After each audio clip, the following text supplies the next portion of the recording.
What is going on, guys? Jack here, and welcome to episode 2 of Charge to the Top, here with Hereford, and today it's FA Cup time. We're taking on Spennymoor in the second qualifying round. As you can see in the top right, the date is the 17th of September. It's been just over a month since the last episode, and well, I knew that our fixture congestion was going to be a little bit bad. It's been absolutely atrocious. We've played 9 games in the last month, which, when you consider we're a side who, when I joined the team, had less than 15 players, or around 15 or 16 players in the first team, certainly, it's a good job I was able to bring in some players on the cheap, because we'd be in some serious trouble kind of right now without the squad that we've got. As you can see, if you look at our squad as a whole, there's only a handful of players really who haven't made that many appearances for us, and also a few of these players who are in this kind of area are trialists at the moment. We'll talk about them maybe in a little bit.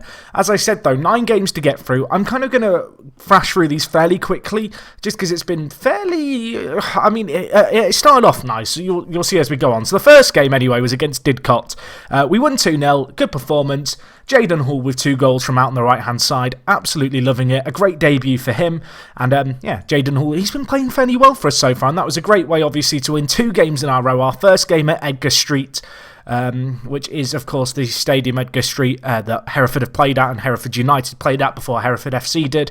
So yeah, that was nice. In the next game, we took on New Mills in an FA Cup prelim round. That is a round before the first qualifying round. We won 3-1. It was a good little result.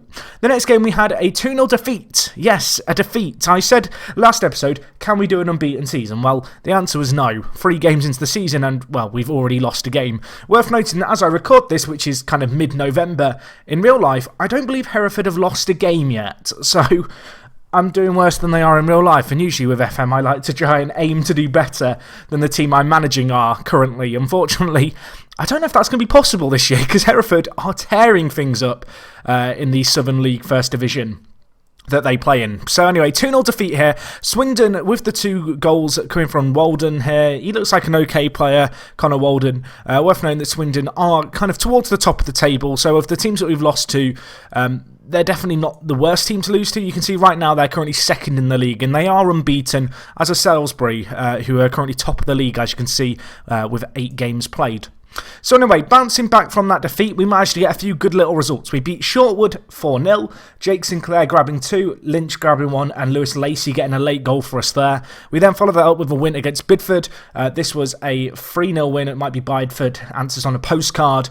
But no, it was another good performance. David Lynch with another 2 goals. The 25-year-old, of course, joined us this year. He's looking like a very good player for us. 4 goals, and worth noting, he is one of a few players who has agreed to extend their contract by a year. Now, I don't know why, but when I go to sign players, I still seem to only be able to offer them contracts that end in 2017. But I am now able to offer contracts to players already in the squad that are to the end of next season, which is kind of nice. So I'm trying to nail down a few of the more key players on kind of the next 2-year deals, so that we're not losing them all at the end of the season or desperately having to try and negotiate contracts then. Anyway, following on from this, we had the first round of the FA Cup qualifying. It was against Deeping Rangers. I thought we were going to win this really easily. Weirdly enough, Deeping Rangers is Market Deeping, if you're familiar with Lincolnshire. It's a tiny little town, Market Deeping. I've actually played at Deeping Rangers' stadium, so I thought it's a team I've heard of. I've played against their youth team back when I used to play football. Gonna be easy. It wasn't. We drew. Away from home, it was a terrible performance in truth. They were the better side. They had a man sent off in the 52nd minute. They still managed to win the second half 1-0. And, that forced a replay, which was played just 3 days later. Unfortunately for us, with a vastly rotated side, we won 4-0. Pablo Haysham getting the goals. He got a hat-trick in this game. Pablo complained about me not playing him very much. He's not been a very happy bunny as of late, but I'm starting to give him some first-team football, and to be fair, he's banging in goals for us, so I can't really complain. So that was a good result there.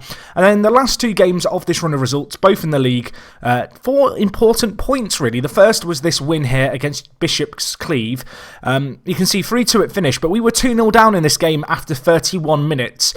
We got a goal just before half-time through Jerome Walker playing out wide, and in the second half, after a bit of a shouty team talk, we fought on well. Kim got his first ever senior goal, the South Korean former Portsmouth man, got a goal, and then, Lewis Lacey came to the rescue again. His second goal, the centre-back. He's already got a few goals for us, and a few important ones, and this was one of them, as we did win 3-2 there.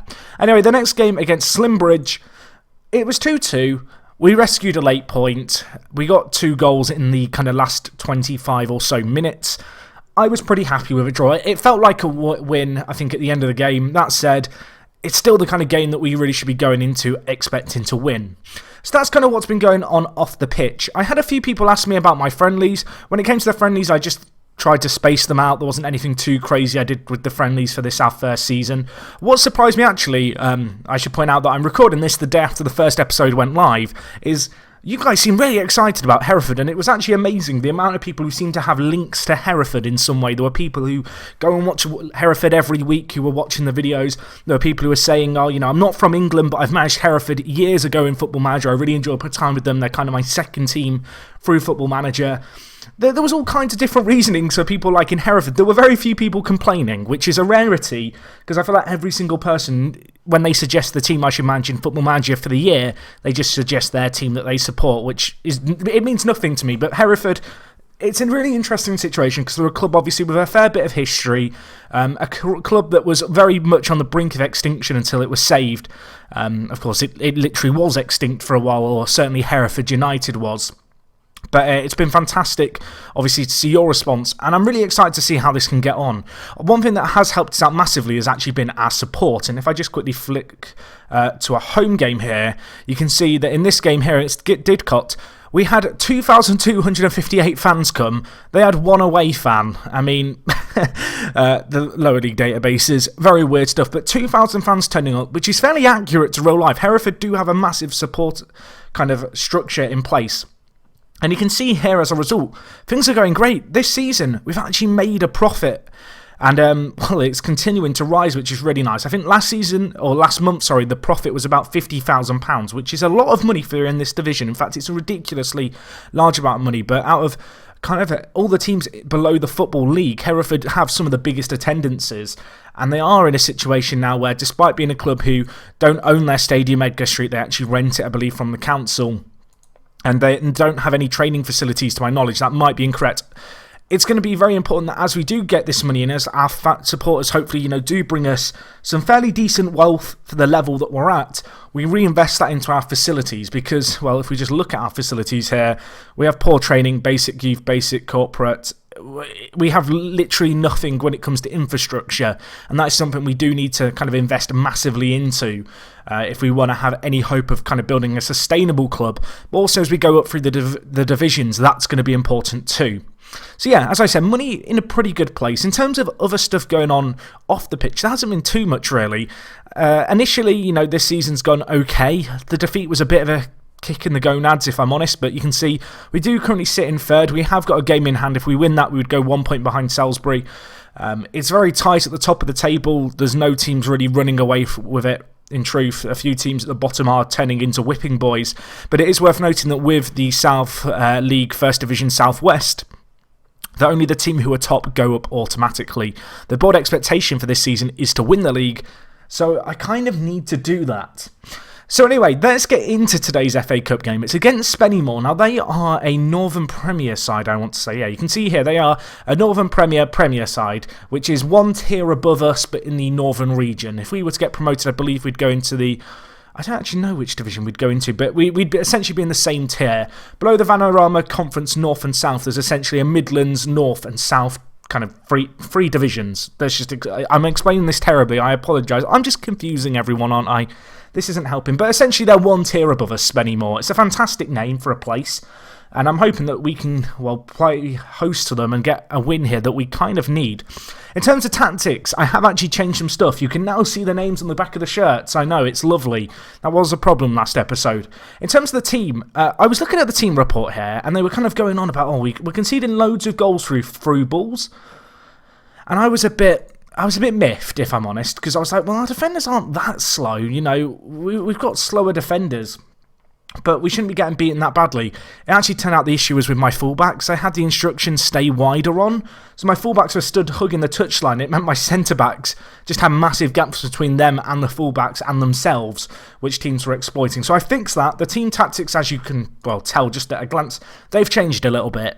We are playing a system very similar actually to what I played last year in my Gibraltar Apex save, which if you didn't see, I do really recommend you check that out. It has over 190 episodes. It was in Gibraltar.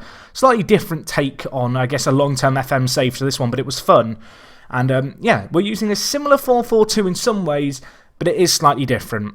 In terms of kind of the squad, you may notice a few new names, and the reason for that is because, well, we've signed a few new players. In fact, I believe we've signed 2 players to be precise.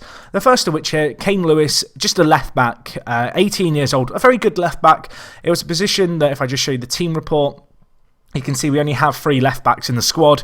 I needed another one. Kane Lewis comes in. He's going to be a very good player in that position. Great athlete, fairly good defensively, not outstanding by any means, but his pace is really nice, good determination. Only 18 years old, with some potential, only £30 a week wages. And the other player we've brought in is this guy, Mason Watkins-Clark. Now, he's a very expensive player, I guess, relative to a lot of the players I've brought in. We're paying him £150 a week. He's come in on a free deal, as you can see here.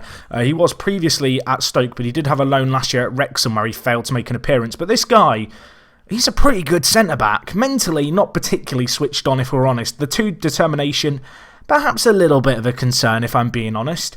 But everything else about him I kind of like. His pace, again, maybe his pace and his mentals are what let him down. But as a centre-back in this division, you're not really looking for outstanding. You're just looking for a good defender, and I feel like that is what Mason is. You kind of look at him here, his technicals, he's got the holy trinity.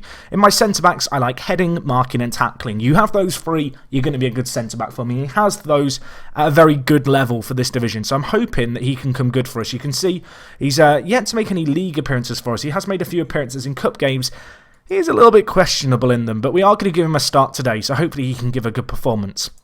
So anyway, let's have a look at our squad for today's game. In goal, we go with Luke Wakeman, the 18-year-old, a very, very good player, of course, joined the side this year. His average ratings haven't been great, so it's kind of something that we are perhaps monitoring. We have got, obviously, alternatives in the goalkeeper position, but he holds his position for now.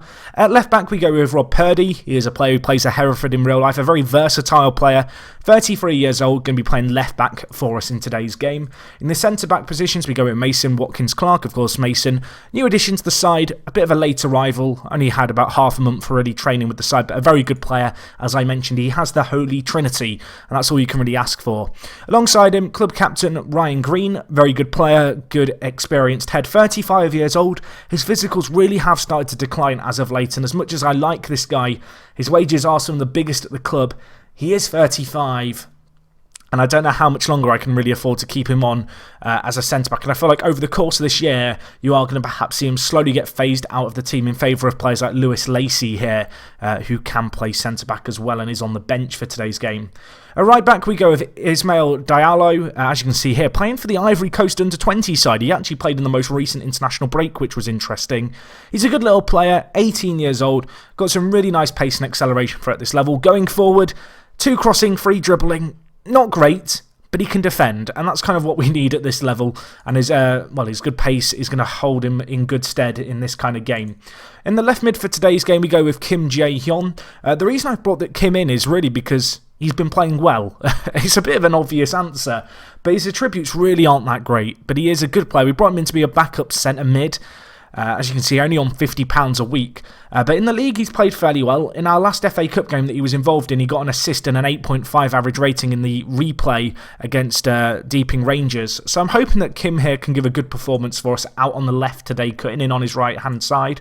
In the centre defensive mid position, or the centre mid on defend position, we go with Jamie Edge, another player who was already at the club when we came. 23 years old, a very good player. His average ratings, though, haven't been all too great for us so far. So he's got a little bit of a point to prove. Alongside him, we go with Dan Townsend, of course, 25 years old, fairly professional. One of a few players who, as I mentioned, have a contract now lasting until the end of next season, which is good.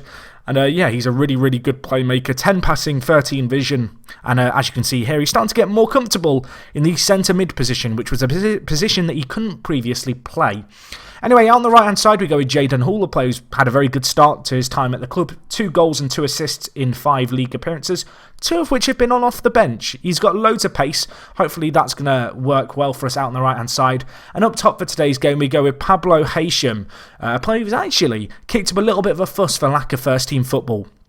And I have given him football, and to be fair, he's performed. He's scored 5 goals in his last 5 games. So he is going to be starting today, and he starts alongside the one, the only, the star man, really, Jake Sinclair, brother of Scott Sinclair, who plays for Celtic and previously of Swansea fame. I think someone mentioned that in the comments of the last video, and, well, you can see here, Scott Sinclair is listed as a brother of his in the favourite personnel, and, well, he's playing as a deep-lying forward for us, which is a role I really like him in. I mean, my assistant thinks he's terrible in it, but this is a great example of why you should just ignore your assistant. Because you can see here, looking at which attributes are highlighted, at this level, he's a very good deep-lying forward. And alongside Haysham, he's going to be a good option for us. Anyway, on the bench, we've got a few options. I already talked about Lewis Lacey. We've got Joel Edwards here, 25 years old, can play left-back and centre-back for us. Jacob Cook is on the bench too. Good little centre mid. We've got Jerome Walker, who can play either position out wide. Loads of pace, a great player to bring on late on in a game if we want to and really scare tiring defenders. We also have Haldane here, another player, similar mould really. Not got the same level of pace, a little bit more technically gifted, but can play on either wing. And then the 2 striker options we've got Mike Simmons, who's a very good target man, very good in the air, brave, determined, great heading, great jumping, great strength. And, well, the last option we have is David Lynch, 25 years old, having a little bit of a break, playing Pablo in favour of him. But as you can see, 3 goals and 2 assists in his last 5 games. David, the kind of player we can bring on if we really want to change the game. So anyway, let's get into this match. It's a big game for us against Spennymoor. Looking at the kind of overall betting odds and stuff, we are the favourites, despite the fact they are in a higher division than us. I think a lot of that comes down to the fact that, well, we are at home. But I'm hoping that even with a few players perhaps being out, we can make something happen here. It'd be great to get a little FA Cup run going. It's always good for a smaller team's finances. And whilst finances aren't necessarily a concern for us, I mean, I wouldn't complain about, going as far as we can in this competition. I do feel like the league has to remain my main focus.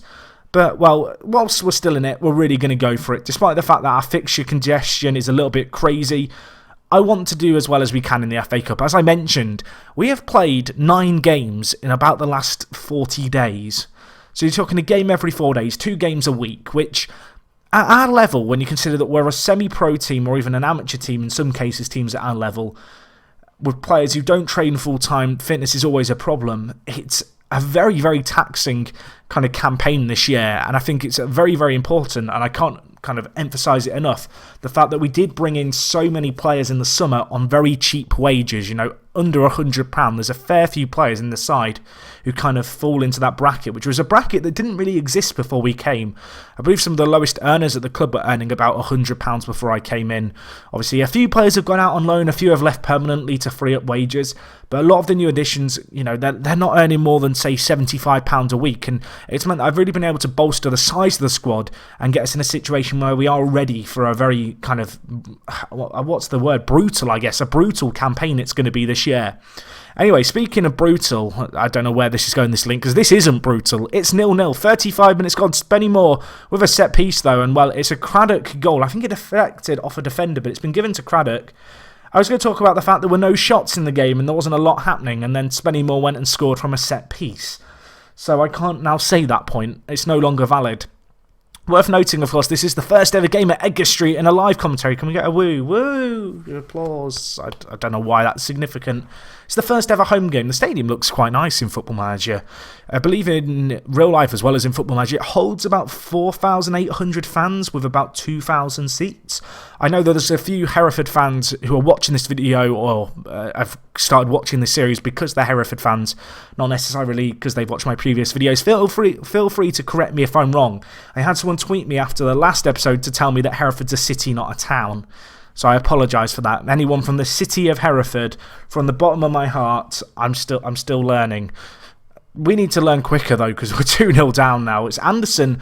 I mean, it's a great free kick and all, but, like, it's a free kick. We shouldn't be giving them away. We should be in a better position defensively. And I don't know what I expected going into this game. We are the favourites, but this has been really poor. We've not really shown a lot going forward. Haysham's having a terrible game. Let's go on David Lynch. And, well, this just gets into the second half. I might change the system a little bit. I still don't feel 100% happy with the 4-4-2, if I'm honest. I want to make it work. Obviously, last episode you saw it with a more attacking setup. We just look at it now. You can see not a ton's changed. Instead of having an advanced forward and a poacher, we now have a deep lying forward. The people who were on wingers are now set to wide midfielders on attack. In the centre of midfield, those positions have stayed the same. In the fullback area, both fullbacks are now on support rather than attack. So there's still changes going on. I'm kind of tinkering away. But we need to tinker away a little bit better here. Dan Townsend has had a terrible game at deep line playmaker, so we're going to bring in Cook for him. Kim's also had a terrible game out on the left-hand side. I don't want to use all my subs up at once, though. And I feel like Townsend can make something happen for us, whereas Kim, I'm just a little bit concerned because he only has 5 crossing. He's not great. And we've got someone like Jerome Walker who can come on and perhaps have a bit of an impact for us. So we're going to bring him in. You can see here a lot of our players not so adapt to play as wide midfielders rather than wingers. The wide midfielder role is a little bit more technically demanding, particularly in some of the defensive areas than you might expect. But anyway, we're going to change things up. We kind of have to here. I'm going to change our team just a little bit. We're going to play with Townsend as an advanced playmaker, and then we're going to play with wingers either side with Hall and Walker, hopefully using their pace a little bit more. That is something they've got a little bit of. And yeah, we're going to hold on to our last sub for now. So just a few changes in the midfield in terms of roles. We've got 40 minutes left. I don't want to use all 3 of our subs prematurely. But there's still time. We don't really need to panic too much in terms of changes, in terms of the changes we have made. It's just a few changes in the midfield, and really a shape change might be what's needed ultimately. And, well, Ryan Green now is going to get sent off. That's probably the end of any aspirations we had to go on an FA Cup run this year, because the captain, he's seen red, he's got red, he's charged. I was about to make some Bull reference, because, of course, we are nicknamed the Bulls. But I'm not going to, because I'm just a bit saddened by everything that's going on. We have to change things up here. We've kind of got to go for it. And go for it is what we are going to try here. We're going to play a 4... I guess it's a 4-2-3, maybe a 4-4-1. It's more of a 4-2-3, if I'm being honest. But no, we're going to throw some men forward. We're going to be more direct. We're down a man. We're in a bit of a situation here. We've got to try and make something magical happen. We've got to go more direct. Let's just... I mean, I want to say pump the ball into the box, but we've not got anyone in the box, which is a little bit problematic. But anyway, 30 minutes left. We are on the attack. Well, we were on the attack. It's now them on the counter, and this is where we could be left a little bit susceptible to the break because we are missing men. Sinclair, can you get there? He can. Well ran by him. Townsend now, edge of the box to Lynch. David, can you pull out something from the hat? Diallo. Sinclair. It's cleared away. For a second, I thought there might be an opportunity. There may still be, though. Purdy with the ball now, the left back. It's not a great ball. And, well, we now have to find our defensive shape very, very quickly. You can kind of see the 4-2-3. This is the kind of tactic which you kind of have to go for in a cup game where you're not really necessarily worried about goal difference and if you suddenly concede a load. But at the same time, right on cue, you are very susceptible to just conceding more and snowballing. And this game as a whole, Spennymoor have been the better team. They probably are the better side in truth. I feel like the difference in quality is probably fairly marginal. Of course, the set-piece goal, very difficult to prevent other than the obvious solution, which is just not to give away a free kick. The sending off very early on in the second half really meant I couldn't really go for it properly.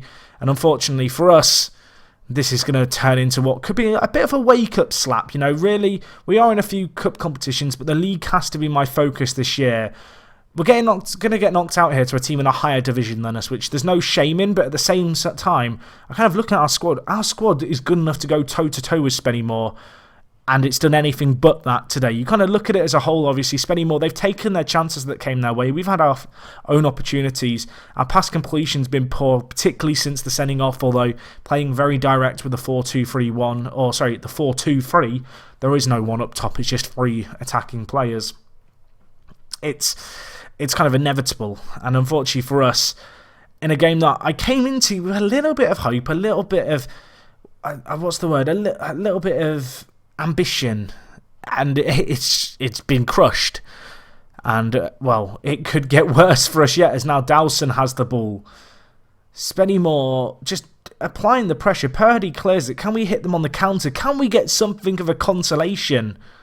Can David Lynch make something magical happen? I mean, you can see here there's just a lack of movement, but then how much movement can you have in the final third when you're down a man and you're trying to keep the score respectable? Purdy, can we get a goal? That's the aim. Back post, David Lynch. It should have been a goal.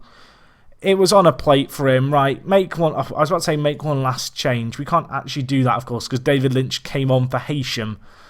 And we had to make a sub after the sending off. So instead, we're now going to sit here as spectators for the next 8 minutes and hope that we can get a goal. And hope that, well, we don't get hit on the break, because it looks like we might do. Although, Purdy, what a tackle. Sinclair. David's in the middle. Feed David and he'll score. He feeds him. He scores. Get the ball out the back of the net. I still believe. Right, overload it is. Quick. I still believe in miracles. If you believe, please now write in the comments, I believe. I mean, I know it's after the fact, but it might help. But I don't see it happening. It's the 86th minute. We're 3-1 down. We've got a consolation. We've now made the game look a little bit closer.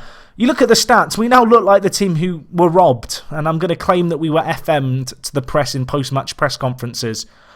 But unfortunately, the sending offs kind of hurt us. It meant that we couldn't really make any changes. I was very much contemplating making some drastic changes to our shape prior to the sending off. Those plans kind of scuffered. And, well, it's going to finish here. 3-1 at home to Spennymoor. Not the memorable home managerial live-com debut I was perhaps hoping for. And, well, we need to bounce back quickly. The league now has to become our main focus. And we need to start improving in that competition too. Was not good enough today. The red card for Green is a bit of a problem. Obviously, one of our most experienced players to lose his head like that is never good. And, well, it might be worth him being dropped for a little while, because we have got Lewis Lacey who can play centre-back.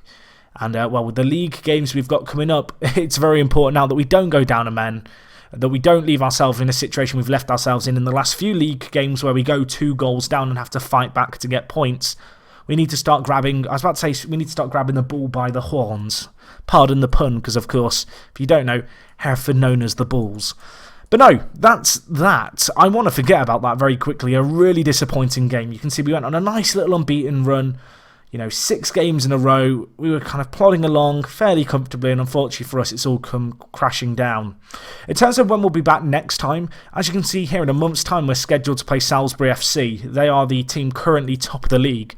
That is going to be a quite nice game to do. It'll be a similar gap to the one that we had between last episode and this episode. There's in fact 8 games between then and now, a few cup games.